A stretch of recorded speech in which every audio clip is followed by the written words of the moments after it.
everyone, today I want to show you how to make a hanging organizer for only $1. It's really easy.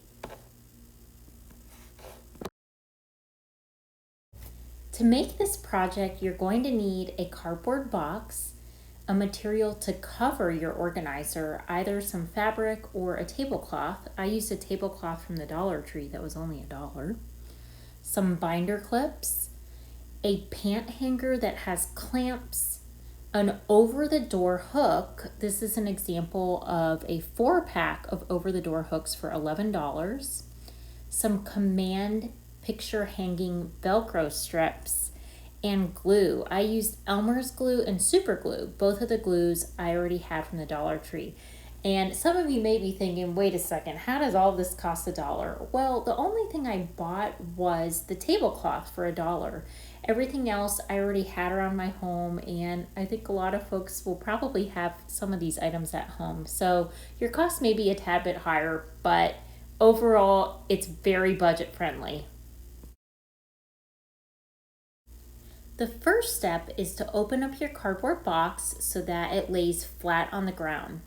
And then you're going to cut the cardboard in strips and join them together to form a tall rectangle. The rectangle I made, pictured in the middle picture, is also quite narrow because I'm hanging this on the back of a narrow door, but you could certainly make it wider to fit the back of a more standard door. And then to reinforce the structure, what I did is cut pieces of cardboard and paste them on top of the joints in the cardboard box. Basically, cardboard boxes have joints or bendable areas that flex back and forth. And to make the organizer more rigid, I pasted cardboard on top of those joints. And as pictured here, I used clips to hold the organizer in place as it was drying.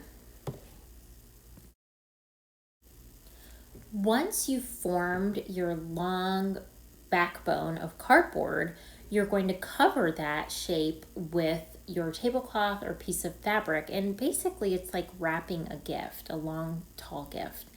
And in order to adhere the tablecloth to the cardboard, I used Elmer's glue and super glue.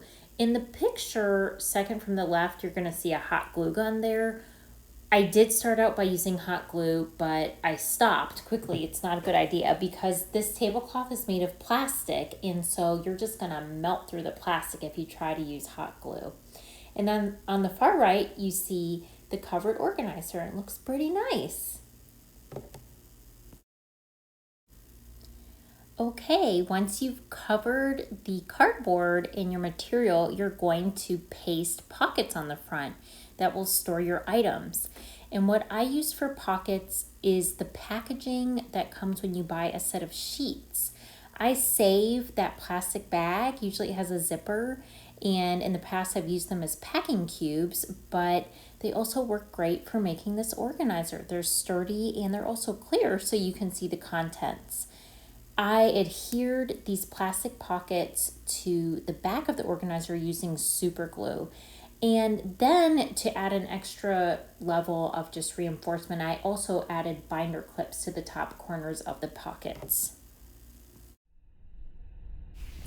Here's the finished organizer hanging on the back of the door. I'll talk about how I hung it in a few moments. And as you can see, I'm using this to store educational supplies for my kids.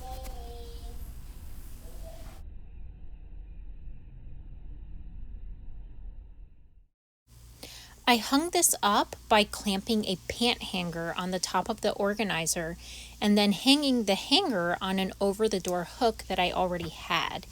And to prevent the organizer from swinging back and forth, basically to keep it adhered against the wall, I used command picture hanging Velcro strips.